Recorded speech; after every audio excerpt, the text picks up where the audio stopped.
Hello అండి. అందరికీ నమస్తే. Welcome back to our channel Sai talks 29. ఏమీ తినాలనిపించినప్పుడు గుడ్డు, ఎల్లిపాయ కారం ఇలా ట్రై చేయండి.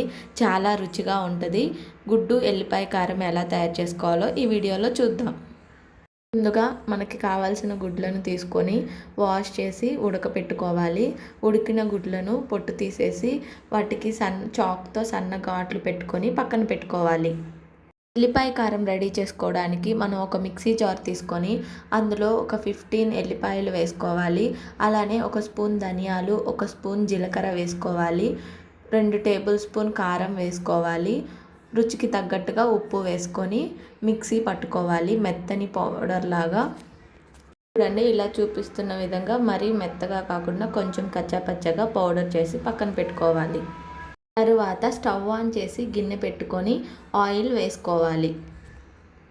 ఆయిల్ హీట్ ఎక్కాక మనం ఉడకపెట్టుకున్న ఎగ్స్ను అందులో వేసేసి కొంచెం ఎరుపు రంగు వచ్చేంత వరకు వేయించుకొని పక్కన పెట్టుకోవాలి.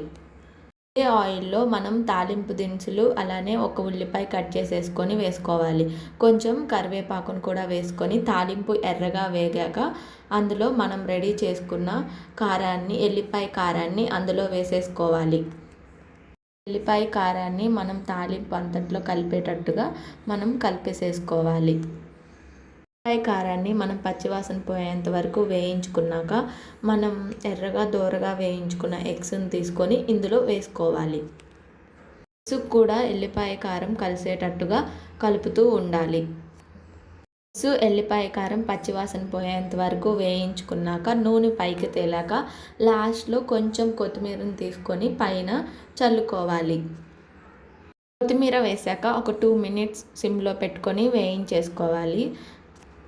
అంతే అండి, ఎంతో రుచిగా ఉండే ఎల్లిపాయ కారం కోడిగుడ్డు కర్రీ.